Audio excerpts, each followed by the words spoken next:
வணக்கம் நண்பர்களே. இன்னைக்கு நம்முடைய பதிவில் தொடர்ந்து எதை பற்றி பார்க்க போகிறோன்னா, வாழும்போது பல அதிசயங்களையும் மாற்றங்களையும் நிகழ்த்திய ஒரு சித்தர்னா கணக்கன்பட்டி சித்தருங்க.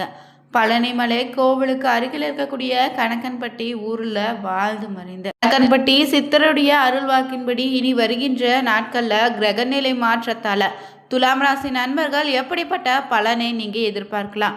இந்த நேரத்தில் என்ன மாதிரியான விஷயங்களை எச்சரிக்கையாக இருக்கணும்? உங்களுக்கான அதிர்ஷ்டம் என்னன்னு தெரிந்து கொள்ள இந்த ஒரு பதிவை கடைசி வரைக்கும் ஸ்கிப் பண்ணாமல் பாருங்கள். மேலும் பார்த்தீங்கன்னா, உங்களுக்கு தொழில் ரீதியாக இருக்கக்கூடிய பிரச்சனையும் சரிங்க, குடும்பத்தில் தொடர்ந்து பிரச்சனையாக இருக்கா, தனிப்பட்ட முறையில் பார்த்தீங்கன்னா உங்கள் ஜாதகத்தில் இருக்கக்கூடிய பிரச்சனைக்கு சரியான ஒரு பரிகாரத்தை பெற்றுக்கொள்ள நினைத்தா வீடியோவில் டிஸ்கிரிப்ஷனில் ஃபோன் நம்பர் கொடுத்துருப்போம். அந்த நம்பருக்கு நீங்கள் கால் பண்ணி தெரிஞ்சுக்கலாம். வாங்க நண்பர்களே, வீடியோக்குள்ளே போகலாம். துலாம் ராசியை பொறுத்தவரை கிரக நிலையில் தைரிய வீரிய ஸ்தானத்தில் சூரியனும், புதன், சுக்கிரன், செவ்வாய், பஞ்சம ஸ்தானத்தில் சனி, ராகு, அஷ்டம ஸ்தானத்தில் சூரியன், பாக்கிய ஸ்தானத்தில் குரு, லாபஸ்தானத்தில் கேதுன்னு கிரக நிலை அமைந்திருக்கு. பொதுவாகவே துலாம் ராசியை சேர்ந்த நீங்கள் எல்லோரையுமே பார்த்தீங்கன்னா ஒரே மாதிரியாக நடத்தக்கூடிய நபராக இருப்பதாலேயும் கிரகநிலை மாற்றத்தால் இந்த நேரத்தில் உங்களுக்கு பார்த்தீங்கன்னா சிக்கனத்தை கடைபிடிப்பதில் கொஞ்சம் கவனமாக இருங்க. அதிக விஷயங்களை தெரிந்து கொள்வதில் ஆர்வம் உண்டாகும். மேலும் கஷ்டம் நீங்கி சுகம் உண்டு, பண வரத்தும் கூடும், எதிர்ப்புகள் மறையும், பகை பாராட்டியவங்க பகையை மறந்து இன்னும் நட்பு பாரம் நீட்டுவாங்க. நீண்ட நாட்களாக இருந்து வந்த பிரச்சனையும் குறையுங்க. எதையும் செய்து முடிக்கக்கூடிய சாமர்த்தியம் உண்டாகும். வாக்கு வன்மையால் காரியத்தில் அனுகூலம் உண்டு. வேலை தவறி உண்ண வேண்டியதாக கூட அமையும். வாகனம், வீடு ஆகியவற்றை செலவு ஏற்படும். அடுத்தவங்களுடைய பிரச்சனைகளை தலையிடுவதை மட்டும் தவிர்த்துக்கோங்க. தொழில் வியாபாரம் எதிர்பார்த்த அளவு வேகமாக நடக்கலைன்னா கூட லாபம் உங்கள் கையை விட்டு போகாது. புதிய ஆடைகள் கிடைப்பது தாமதப்படலாம்.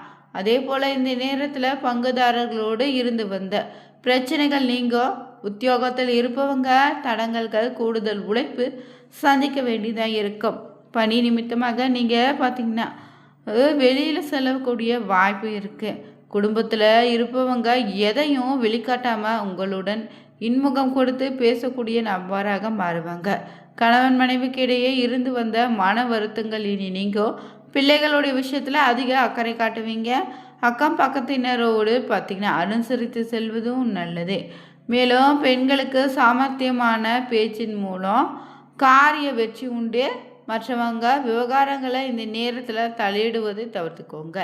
மேலும் கலைத்துறையில் இருப்பவங்களுக்கு சிறப்பான ஒரு காலகட்டம் தாங்க இது. மேலும் இந்த நேரத்தில் உங்களுக்கான புதிய ஆர்டர்களும் கிடைக்குங்க. முக்கிய நபர்களுடைய ஆதரவு உண்டு. பணம் சம்பாதிக்கக்கூடிய திறமை அதிகரிக்கும். கொடுத்த வேலையை திறமையோடு செய்து முடித்து பாராட்டியும் பெறுவீங்க. அரசியல் துறையினருக்கு எதிர்காலம் பற்றிய சிந்தனை அதிகரிக்கும். நண்பர்களால் தேவையான உதவியும் கிடைக்கும். எந்த தடைகளையும் தாண்டி எடுத்த காரியத்தில் இனி வெற்றி பெறுவீங்க. மனதள மகிழ்ச்சி உண்டாகும். பதவிகள் சம்பந்தமான விஷயங்களில் முன்னேற்றம் உண்டு. எதிர்ப்புகள் சாமர்த்தியமாக சமாளிப்பீங்க. மாணவர்கள் கல்வி தொடர்பான விஷயங்களை கொஞ்சம் கவனமாக இருங்க. கூடுதல் கவனத்தோடு இந்த நேரங்களை பாடங்களை படிப்பது வெற்றிக்கு வழிவகுக்கும். மேலும் பார்த்தீங்கன்னா நட்சத்திர ரீதியாக துலாம் ராசியில் வரக்கூடிய நபர்களுக்கு சித்திரை 3, 4ஆம் பாதத்தில் உள்ளவங்களுக்கு இந்த நேரத்தில் பார்த்தீங்கன்னா கடன் பிரச்சனை தீருங்க. பணவரத்து இனி அதிகரிக்கும். எதையும் நிர்ணயிக்கக்கூடிய திறன் குறையலாம். பணவரத்து தாமதம் கூட உண்டாகும். கையிருப்பு கரையுங்க. மற்றவங்களுக்காக உதவி செய்யும் போது வீண் பழி சொல்ல ஆளாக நேரிடும். அதனால் இந்த நேரத்தில் பார்த்திங்கன்னா ரொம்பவே கவனமாக இருக்கணும். மேலும் உடல் சோர்வு உண்டாகலாம். அடுத்ததாக வரக்கூடிய சுவாதி நட்சத்திரக்காரர்களுக்கு குடும்பத்தில் இருப்பவங்களை அனுசரித்து செல்வது நல்லது. கணவன் மனைவிக்கு இடையே மனம் விட்டு பேசுவதன் மூலம் நன்மை உண்டு.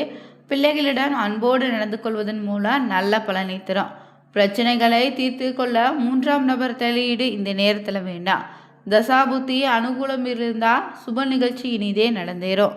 அடுத்ததாக துலாம் ராசியில் வரக்கூடிய விசாகம் 1, 2, 3ஆம் பாதங்களில் அமைந்திருப்பவங்களுக்கு பரம்பரை சொத்துக்களில் இருந்து வந்த பிரச்சனை இனி மறையும். பெண் நண்பர்களோடு ரொம்ப எச்சரிக்கையாகவும் பாதுகாப்போடு பழகுங்க. அவங்களால் சில பிரச்சனைகள் வர வாய்ப்பு இருக்கு. தொழில் வியாபாரம் தொடர்பாக அலைச்சல் இருக்கும். பழைய பாக்கிகள் வசூலிப்பதில் இழுபறியான நிலை உண்டாகும். பொதுவாகவே பார்த்தீங்கன்னா செல்வம் நிறைந்த வாழ்க்கையை அனுபவிக்கக்கூடிய ராசியில் பிறந்த துலாம் ராசி நண்பர்கள் நீங்கள் தொடர்ந்து பின்பற்ற வேண்டிய ஒரு பரிகார முறை என்னன்னு பார்த்து தெரிஞ்சுக்கலாங்க. துலாம் ராசி கட்டங்களில் 7வதாக வரக்கூடிய ராசியாக அமைந்திருக்குங்க. உங்கள் ராசியின் அதிபதியாக இன்பங்களுக்கு காரணமானவராக சுக்கிர பகவான் இருக்கிறாரு. மேலும் சுக்கிர பகவானின் ஆட்சி வீடு இந்த ராசியில் பிறக்கும் நபர்களுடைய குடும்பம் பெரும்பாலும் ஓரளவு வசதி படைந்த குடும்பமாக தான் இருப்பீங்க.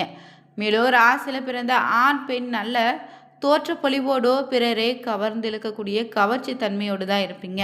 மேலும் துளாராசி நண்பர்கள் உங்கள் வாழ்க்கையில் தொடர்ந்து பல நல்ல மாற்றங்களையும் முன்னேற்றம் பெற வேண்டும் நினைச்சிங்கன்னா வெள்ளிக்கிழமை நாளில் வீட்டிலே லட்சுமி குபேர படங்களுக்கு முன்னாடியே சிறிது கற்கண்டை நைவேத்தியமாக படைத்து தீபங்கள் கொளுத்தி லட்சுமி குபேர மந்திரத்தை 108 முறை துதித்து வழிபடுங்க. பிறகு கோவிலுக்கு சென்று நவகிரக சன்னதியில் இருக்கக்கூடிய சுக்கிர பகவானுக்குன்னு மல்லிகை பூ சமர்ப்பித்து சர்க்கரை கற்கண்டை நெய்வேத்தியமாக படைத்து நெய் தீபம் ஏற்றி வழிபட்டா ரொம்ப சிறப்பான பலன் உண்டு. அதே போல் வருடம் ஒரு முறையாவது சுக்கிர பகவான் தலமான கஞ்சனூர் கோவிலுக்கு சென்று வழிபட்டு வருவதோ சிறப்பான பலனை தருங்க. பொதுவாகவே உங்கள் ராசி அதிபதியான சுக்கிர பகவான் பெண்கள் விலங்குகள் மீது ஆதிக்கம் செலுத்தக்கூடிய கிரகமாக இருப்பதால் வசதி குறைந்த பெண் குழந்தைகளுக்கு ஆடை இனிப்புகளை தானமாக அளித்தீங்கன்னா சுக்கிர பகவானின் அருள் உண்டாகும். பசுமாடுகள் நாய்கள் குரங்குகளுக்கு நீங்கள் பார்த்தீங்கன்னா உணவு வழங்குவது சுக்கிர பகவானினுடைய கருணையும் பெற்று தருங்க. பரிகாரத்தை துலாம் ராசி நண்பர்கள் பார்த்தீங்கன்னா தவறாமல் பின்பற்றுவாங்க. இதனால் பல நல்ல மாற்றங்கள் உண்டாகும். மேலும் ஜாதக ரீதியாக இருக்கக்கூடிய பிரச்சனைக்கு உங்களுடைய தசாபூர்த்தியை பொறுத்தவரை என்ன மாதிரியான பலன் இப்போது அமையும்னு தெரிஞ்சுக்க நினைத்தா வீடியோவில் டிஸ்கிரிப்ஷனில் பார்த்தீங்கன்னா ஜோதிடர் நம்பர் கொடுத்துருப்பா. அந்த நம்பருக்கு நீங்கள் கால் பண்ணி உங்களுடைய ஜோதிட ரீதியான சந்தேகத்திற்கு தெளிவான ஒரு பரிகாரத்தை பெற்றுக்கலாங்க. பதிவையும் பெற்றுக்கலாம். தொடர்ந்து பார்த்தீங்கன்னா இந்த துலாம் ராசி நண்பர்களுக்கு ஜாதக ரீதியாக உங்கள் ராசியில் இப்போதைக்கு சூரியன் செவ்வாய் புதன் சுக்கிரன்னு 4 கிரகங்கள் அமைந்திருக்கு. கும்பத்தில் ராகு பகவானோ மீனத்தில் சகுனி பகவானோ இருக்கிறாங்க. இந்த கிரகங்களின் அடிப்படையில் துலாம் ராசிக்காரர்களுக்கு பார்த்தீங்கன்னா என்ன மாதிரியான பலன்கள் தொடர்ந்து அமைய போகுதுங்கன்னா உங்களுக்கு யோகமான ஒரு மாதமாக இருக்கும். ராசிக்கு அதிபதியான சுக்கிரன் பகவானின் அனுகிரகம் இந்த நேரத்தில் பரிபூர்ணமாக இருக்குது. செல்வ செழிப்பு அதிகமாக இருக்கும். ராசிக்கு அதிபதியான சுக்கிரன் 3ஆம் இடத்துல அமர்ந்திருக்கிறாரு. தனகாரகன் குரு பார்ப்பதால் இது மாதம் முழுவதுமே நல்ல பணவரவு உண்டாகும். தொழிலும் நல்ல லாபத்தை பெறலாம். அதே போல் பேச்சில் இனிமை ஏற்படும். கம்யூனிகேஷனில் கம்பீரம் அற்புதமாக இருக்கு. ஆரோக்கியம் தொடர்பான விஷயத்தில் கொஞ்சம் அக்கறை செலுத்த வேண்டும். சுக்கிரனும் 3ஆம் இடத்துல இருப்பதால் புதிய ஒப்பந்தங்கள் கைகூடி வரும். வீடு வாங்குவதற்கு கையெழுத்து போடுவீங்க. கம்யூனிகேஷன் சென்டரில் இருந்தீங்கன்னா நல்ல வேலை வாய்ப்பு உண்டாகும். திருமணமும் பார்த்தீங்கன்னா விரைவில் நடந்து முடியும். காம திரிகோண ஸ்தானமான தொடர்பு ஏற்பட்டிருப்பதால் திருமண யோகம் உண்டாகும். வரங்களில் கைகூடி வரும். திருமண பேச்சுவார்த்தைகள் வெற்றிகரமாக முடியும். பணப்பழக்கம் நன்றாக இருக்கு. மன தைரியம் ஏற்படும். தைரியத்தை கொடுக்கக்கூடிய பயணங்கள் திருப்தி தரமாக இருக்கும். 8ஆம் இடத்துல சந்திரன் இருப்பதால் உங்களுக்கு பயணத்தில் ரொம்ப கவனமாக இருங்க. மேலும் இந்த நேரத்தில் தாயாருடைய உடல்நலில் சில பாதிப்புகள் ஏற்பட வாய்ப்பு இருக்குது. வீட்டில் சில ரிப்பேர் வேலைகள் செலவுகள் ஏற்படலாம். வீட்டின் வடகிழக்கு மூலையை சுத்தமாக வைத்துக்கொள்வது ரொம்ப நல்லது. வீட்டு கடன்கள் வாங்கக்கூடிய அமைப்பு இருக்குது. கிரெடிட் கார்டுகளால் தொந்தரவு ஏற்படுவதற்கான வாய்ப்பு இருக்குங்க. இஎம்ஐயை தவிர விடாமல் பார்த்துக்கோங்க. மேலும் பிள்ளைகளால் மனக்குழப்பங்கள் ஏற்படலாம். 6ல் சனி இருப்பது நல்ல விசேஷமான பலனை தருங்க. அக்கம் பக்கத்து வீட்டாரோடு சிறிய கருத்து வேறுபாடு ஏற்பட வாய்ப்பு இருக்கு. தொந்தரவு போன்றவை ஏற்படுவதற்கான வாய்ப்பு இருக்குங்க. 7ஆம் இடத்திற்கு செவ்வாய் 3ஆம் இடத்துல அமர்ந்திருப்பது விசேஷமான வெளிநாட்டு வேலை வாய்ப்பு திருமண யோகத்தையும் ஏற்படுத்தி தரும். பார்த்தீங்கன்னா இந்த நேரத்தில் பொதுமக்கள் மத்தியில் உங்களுக்கான நல்ல பெயர் புகழ் பெருகும். அதிர்ஷ்டபதி சுக்கிரன் 3ல் அமர்ந்திருப்பது பயணங்களின் போது கொஞ்சம் கவனமாக இருங்க.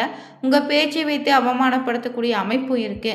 கை கால்களில் ஜாயிண்ட் பகுதிகளில் அடிபடுவதற்கான வாய்ப்பு இருக்குது. அதனால் பார்த்தீங்கன்னா எந்த ஒரு விஷயத்திலும் கவனமாக இருங்க. வாகனங்களை செல்லும்போது ரொம்ப எச்சரிக்கையாக இருக்கணும். வளையல் போன்ற பொருட்கள் காணாமல் போகக்கூடிய அமைப்பு இருப்பதால் உங்களுடைய பார்த்தீங்கன்னா நகை பணத்தை பத்திரமாக வச்சுக்கோங்க. மேலும் பார்த்தீங்கன்னா தனிப்பட்ட முறையில் உங்கள் ஜாதக ரீதியாக இருக்கக்கூடிய பிரச்சனைக்கு சரியான ஒரு பரிகாரத்தை பெற்றுக்கொள்ள நினைத்தா வீடியோவில் டிஸ்கிரிப்ஷனில் நம்பர் கொடுத்துருப்போம். அந்த நம்பருக்கு நீங்கள் கால் பண்ணி தெரிஞ்சுக்கலாம். துலாம் ராசி நண்பர்களாக இருந்தீங்கன்னா சர்க்குரு நாதா போற்றி எனும் மந்திரத்தை 3 முறை கமெண்ட் பாக்ஸில் பதிவிட்டு நியூஸ் சேனலை சப்ஸ்கிரைப் பண்ணிக்கோங்க. Thank you viewers.